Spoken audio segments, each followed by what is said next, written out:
So, nung unang pag-abroad mo, anong mga naipundar mo? Ano lang, binili ko yung kinatatayo ng lupa namin. Mas tapos paggawa ko ng maliit na bahay. Doon sa binili mong lupa? Kasi kung hindi ko babayaran yun, papalisin na kami doon.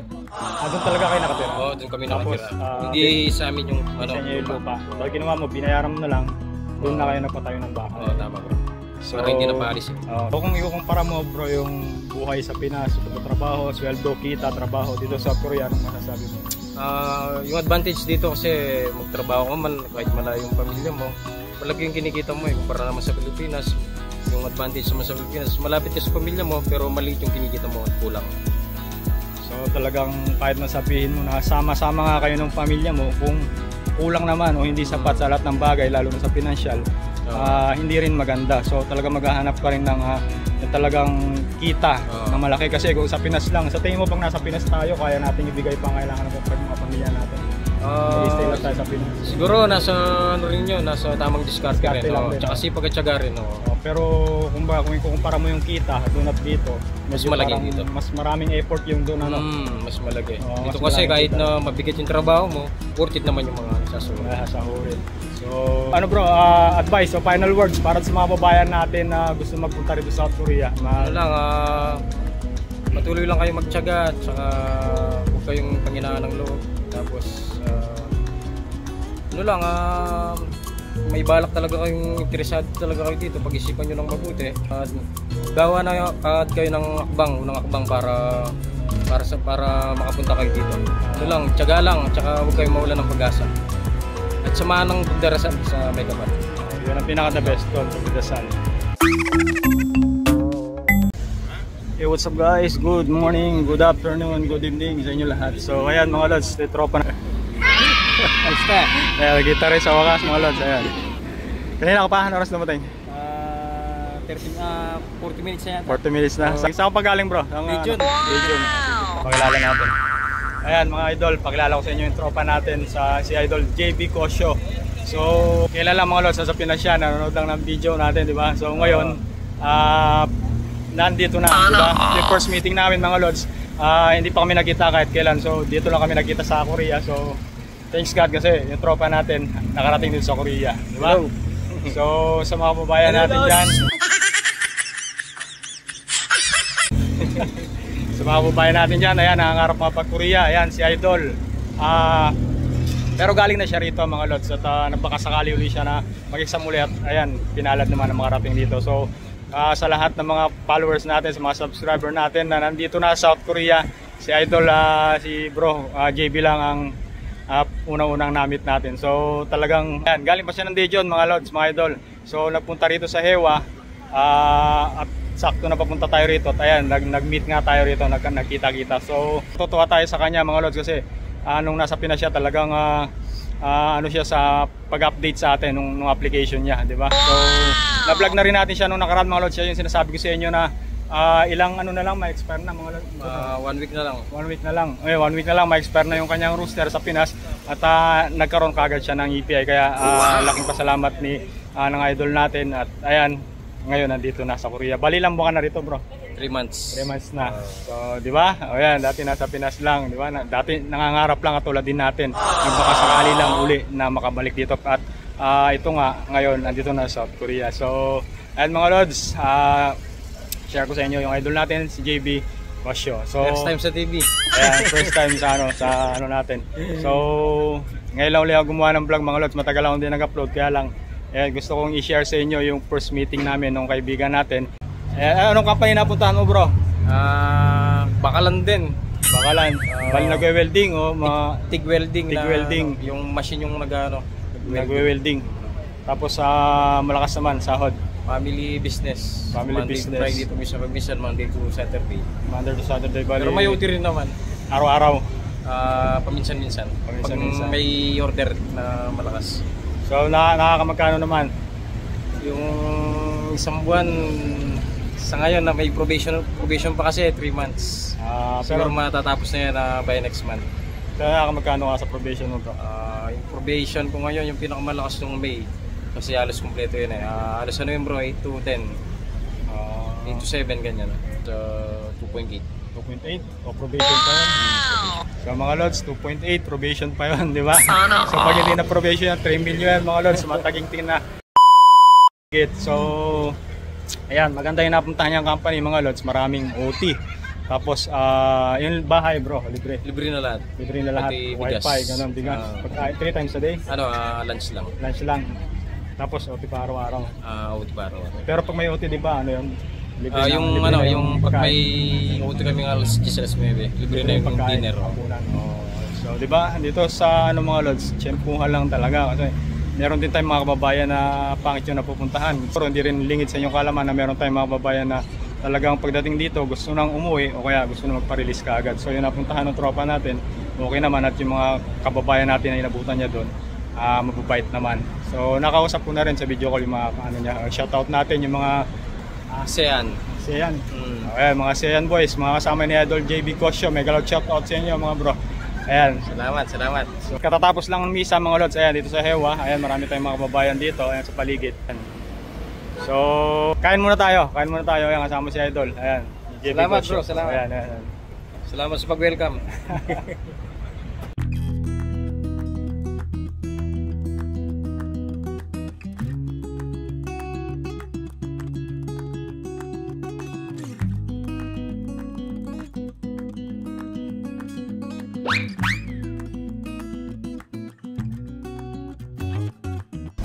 So mga lods, ayan, nagulat ako, kilalabit tayo ni Kabayan, ayan, nakilala tayo. So, kailan ka dumating dito bro?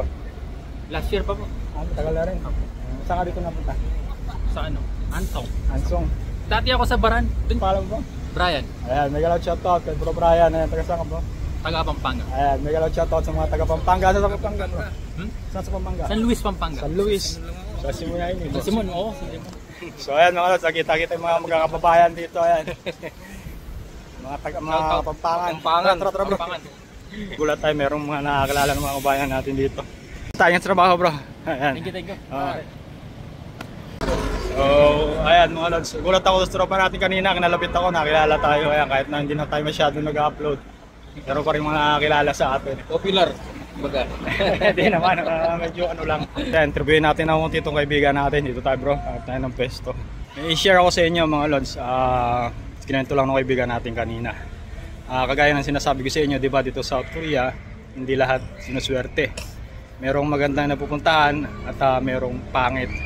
So yung kwento mo kanina bro, yung ilang linggo lang dito? Bali 3 weeks. Yung pagkabatch mo na pumunta rito, tapos umuwi ka agad. Nasa rin siguro, kulang-kulang isang buwan. Kulang-kulang isang buwan. 4 weeks siguro ganyan. Ayan. More or less 4 weeks ano. So gusto ko na rin i-share sa inyo mga lods para makakakuha kayo ng tip o idea. Yung isang kasama ni tropa natin, ayan, kabatch niya papunta rito. Si Ondoy, ang apelido Ondoy na lang. Ayan, taga Pampanga. Porac.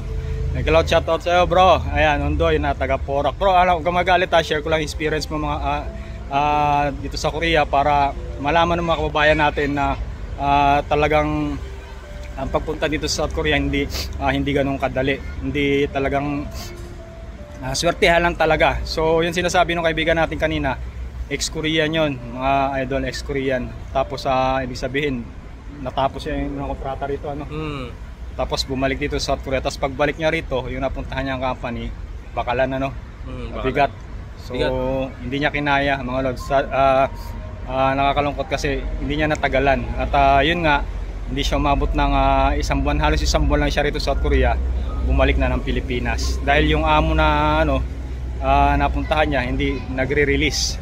So ganyan dito sa Korea mga idol. Pagka yung company na napuntahan mo, halimbawa mahirap ang trabaho at hindi mo kaya o hindi mo gusto, wala kang choice.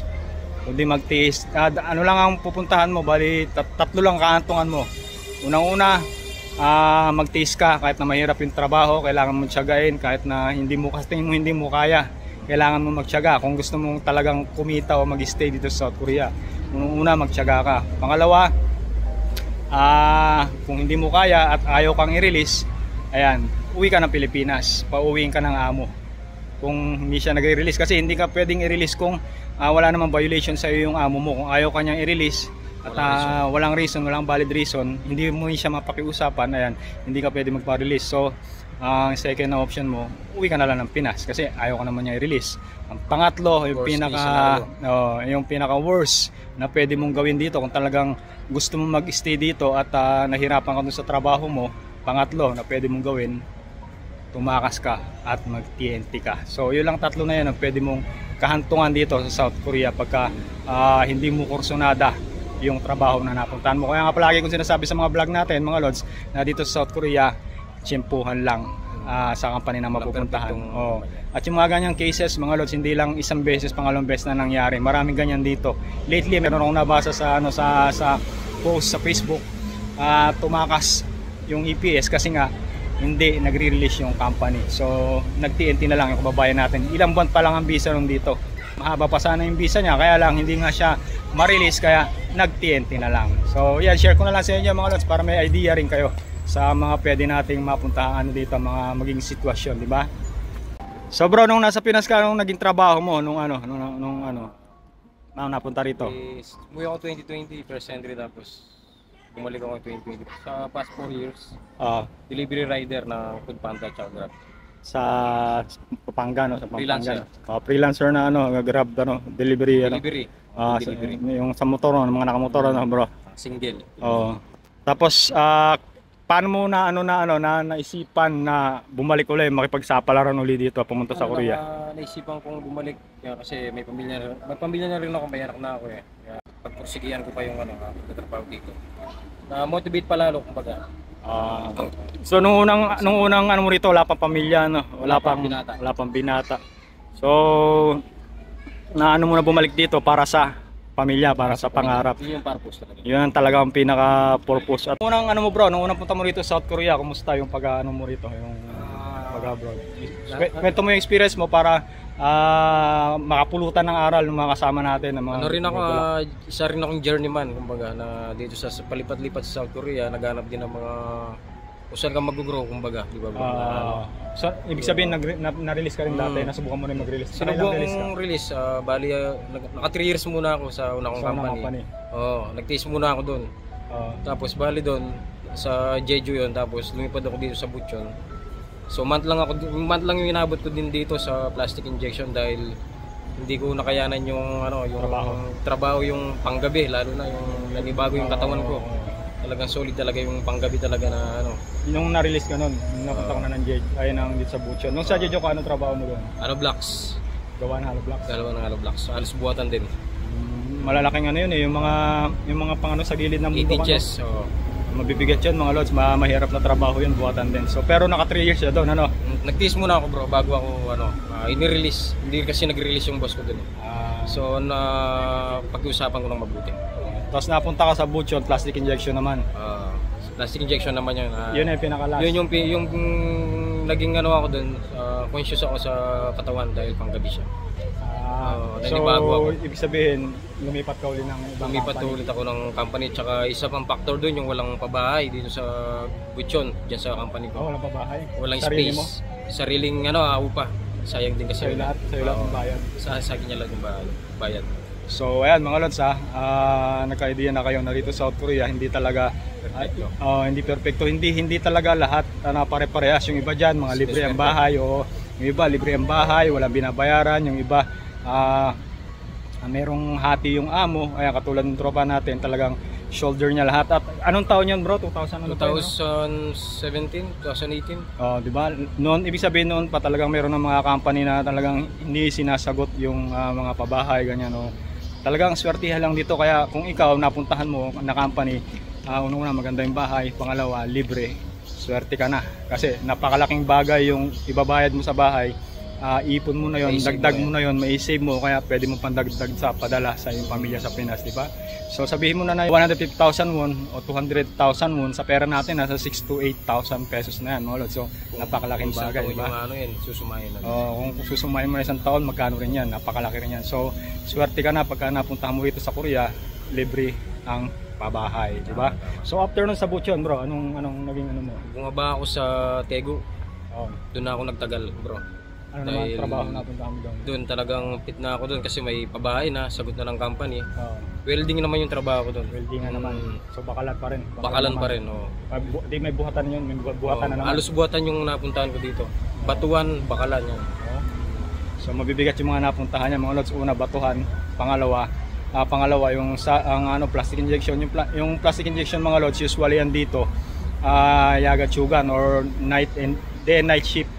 Bali rotation pagka plastic injection. Tapos yung pangatlo niya, yun nga, bakalan naman, buhatan na naman. So doon na natapos yung kontrata. Doon na natapos yung 4 years and 10 months. 4 years and 10 months. Nabuo yung 4 years and 10 months. Sawa naman ng Diyos, malaki naman yung nakuha ko pag-uwi ko nakuha ko sa airport na benefits. So, nung unang pag-abroad mo, anong mga naipundar mo? Ano lang, binili ko yung kinatatayo ng lupa namin sa mga magulang ko. Tapos nakapagpagawa ko ng maliit na bahay. Doon sa binili mong lupa? Kasi kung hindi ko babayaran yun, papalisin na kami doon. Doon talaga kayo nakatira? Oo, doon kami nakatira. Tapos, hindi sa amin yung lupa. So, ginawa mo, binayaran mo na lang, doon na kayo nagpatayo ng bahay. Oo, tama bro. So, para hindi na paalisin. Tapos, nung unang mo, di ba, binata ka pa, wala pang pamilya. Bali, ang pinaka sinusuportahan mo, yung talagang first family mo. Yung mga magulang ko. Magulang, kapatid, ganyan. So, nagpapaaral ka rin mga kapatid, gano'n. Nagpapaaral din. Yung tumutulong sa magulang. Panganay ka ba, bro? Pangalawa. So, ayan. Usually, mga nagiging ng mga kababayan natin, pagka mga binata, yan. Siyempre, yung unang pamilya, yun ang kanilang sinusuportahan o yung kanilang talagang main reason. Kaya, nakipagsapalaran dito sa abroad para tulungan yung mga magulang, mga kapatid na makapag-aral. And then, ngayon, nung nag-try ka na, may pamilya ka na, may pamilya na ako. Yun yung nagano sa akin, nagbigay ng kumpiyansa sa akin. Yan naman ang pinaka-motivation mo. Yan ang pinaka-dahilan mo naman. Yan yung pinaka-dahilan ko, kaya nandito ulit ako ngayon. Ayan, sa South Korea at nakipagsapalaran. Hindi ganun kadali yung pagbalik ko dito madami din pinagdaanan. Marami rin pinagdaanan. Paghihintay, mga pagsubok, ganyan. So kung ikukumpara mo bro yung buhay sa Pinas, yung pagtatrabaho, sweldo, kita, trabaho dito sa South Korea, anong masasabi mo? Yung advantage dito kasi magtrabaho ka man, kahit malayo yung pamilya mo, malaki yung kinikita mo kumpara naman sa Pilipinas. Yung advantage naman sa Pilipinas, malapit ka sa pamilya mo pero maliit yung kinikita mo at kulang. So talagang kahit nasabihin mo na sama-sama nga kayo ng pamilya mo, kung kulang naman o hindi sapat sa lahat ng bagay, lalo na sa financial, hindi rin maganda. So talagang maghahanap ka rin ng yung talagang kita na malaki. Kasi kung sa Pinas lang, sa tingin mo pag nasa Pinas tayo, kaya natin ibigay pangailangan ng mga pamilya natin? Mag-stay lang tayo sa Pinas. Siguro nasa rin yun, nasa tamang diskarte rin. Tsaka sipag at tiyaga rin. Pero kung ikukumpara mo yung kita doon at dito, mas malaki dito. Mas maraming effort yung doon. Mas malaki. Dito kasi kahit na mabigat yung trabaho mo, worth it naman yung mga nasasahurin. So, ayan. Nung nasa Pinas ka at nag-grab ka, ano yung mga pumapasok sa isip mo na mga balak mo in the future na kailangan makahanap ng magandang pakitaan, ano mga naging plano mo, ano mga naging pumapasok sa isip mo nung nag-grab ka? Yung marami rin akong motivation nun, kaya lang hindi sapat kinukulang talaga yung kita talaga bro na marami akong gustong bilhin, marami akong gustong matupad. Pero hindi kaya talaga So nandun na rin yung effort ko, nagpapakapagod ako, siyempre nasa daan ka, nag-deliver ka. Pero yung pandemic pa nun, di ba? Pandemic pa nun. Pandemic so yun kasi hawak mo yung oras mo hawak mo rin yung magkano kikitain mo, parang gano'n. So ayan mga lods, at tanungin natin ang konti itong kaibigan natin para maano naman yung mga kababayan natin nandiyan sa Pilipinas. Kumbaga makapabigay tayo ng informasyon at pangalawa, motivation, di ba? So marami tayong mga kababayan na talagang nangangarap na makapag-abroad, lalo na dito sa South Korea, dahil una-una sa hirap ng buhay dyan sa Pinas, at pangalawa, alam nila, hindi lingid sa kalaman nila yung maaaring nilang kitain pag nakarating na dito sa South Korea. So itong kaibigan natin, ulitin ko, galing pa ng Daejeon, napakalayo nun dito sa atin mga lods, almost 2.5 hours to 3 hours ang binahe niya para makapasyal dito. Share mo muna yung feeling nung nag-exam ka, nung nakapasa ka, paano yung naging journey mo nun? Yung naging journey ko, so nag-exam ako nung last year, February 2023. Tapos yun nga, kasi pag nag-exam tayo dito, walang kasiguraduhan kung kahit nakapasa ka na, wala pa rin kasiguraduhan. Yun mga lods, yun ang isa pa. Sa Pilipinas mga lods, sinasabi din yan ng DMW o ng PUEA. Sabihin nila na kahit na makapasa ka sa exam, hindi yun guarantee na makakarating ka rito sa South Korea. So talagang swertihan pa rin. Sa Pilipinas pa lang, swertihan pa rin talaga. So ayun, pagkatapos Ayun, naghintay ako. So nung pagkahintay ko, 1 year yun, may expire na yung roster ko. Nung selection na, biglang 30 day of selection, biglang nagka-employer ako, bro. Oo, hindi ko yun 2 expect weeks na lang, 2 weeks na lang. Oo, wala na akong, wala na talaga ako ng pag-asa na ano eh. Kaya lang yun lang, praise the Lord. Nagka-employer, may nagkagusto pa rin sa akin na kumuha. Ayun. Yun na yung naging start ng ating journey hanggang yung so siyempre may mga pagsubok ka pang pagdadaanan bukod doon. Mga gastusin pa diyan. Yun yung mga trials pa yun, mga ano. Tapos after ng mga yun, maghihintay ka pa rin ng mga schedule ng training, schedule ng mga remedical, tapos after ng remedical maghihintay ka pa ng visa.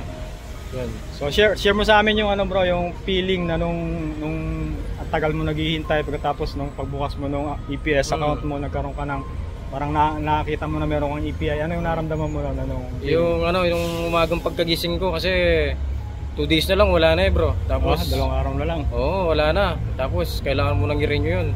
Yung siyempre masaya. Hindi ko inaasahan kasi alis ako ulit para sa anak ko, sa pamilya ko, ganun. Na yun ba, natupad na yung mga unang step sa pagkukurya ulit na makabalik. Tapos yun, yung feeling ko siyempre parang medyo nakakaano rin na malungkot na masaya kasi bakit malungkot? Nandiyan may anak ako tapos mag-abroad ka. Pero yun mas marami yung kasiyahan na nararamdaman ko. Kasi kumbaga yung pangarap mo para sa pamilya mo parang abot kamay na, di ba? Malapit na kumbaga. So sabi ko nga sa inyo, minsan siguro napanood nyo na sinasabi ko sa vlog natin na ang pag-apply dito sa South Korea